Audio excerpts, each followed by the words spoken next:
কাঞ্চন ভাই আপনারা দল বান্ধে রওনা দিয়েছেন কমে এ হবে এই কি তোর এই যে বিদেশি মামা হয় হয় অ্যাডাম এই অস্ট্রেলিয়া দিয়ে আইছে বুঝছো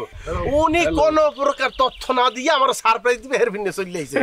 উনি কিন্তু অনেক ধনী মানুষ বুঝছো অস্ট্রেলিয়া ওনার অনেক ফার্ম আছে গরুর ফার্ম ঘোড়ার ফার্ম ভুট্টা এরপরে গম এই সমস্ত ওরা চাষ করে বুঝছো মুই ওই যে প্রত্যেক দিন ক্লাস শেষ করে অর্ধারে যাইতাম না হেইয়া বইয়া বইয়া দেখতাম মোর লাগে একটা ভালো সক্ষতা করি উঠছে ওরে খুব ভালোবাসে সে এখন এই ফিলে যাই আমার হ্যাঁ তো মোর চিন্তার বাইরে আরে মোরা তো খবর পাইছি তোমার এই বিদেশি মেহমানের বলে চেয়ারম্যানের লোকজন ধরে লই গেছে তাই কাঞ্চন ভাই যাই যে খবরে আমার দ্বারা দিলে আমার তো মাথা খারাপ হয়ে গেছে আমি ফোন দিয়ে সবাই বলাইছি লো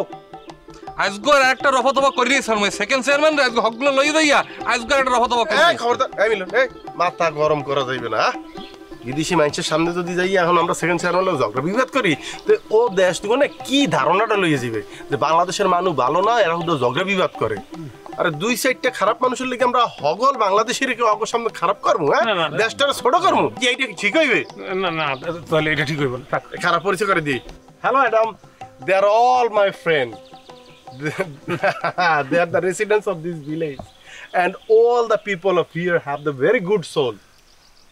they are always stand by to do something for the village people if the village people face any scarcity they are always raising their hand to overcome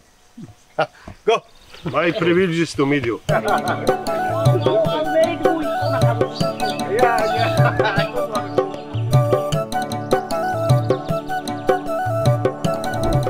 রাখি মনে অর্থ জানি না মোর শরীরে রাজনীতির রক্ত বইতে আছে দৌড়াইতে আছে সিরা উপসিরায় রাজনীতি মুই যে গ্রামে মেম্বার মুই সিডনিতে যাইও মেম্বার অমু রে সিডনিতে যাইও মেম্বার অমু হেইয়ার পর অস্ট্রেলিয়ার পাসপোর্ট লইয়া যখন মুই বরিশালে আমু তখন তো বরিশাল দিয়া সিডনি জামু আর আমু জামু আর আমু যেরহামের লঞ্চে উঠিয়া ঢাকা যায় আর বরিশাল আয় এই যেমন মইও সিডনি জামু আর আমু সেই সময় ওরে মাইয়া ওরে জেসমিন তুই যদি ওই নাপ্তার ফেরে লই যদি আইয়া মোর পাও ধরো মুই পরিচয় দিব না তোরে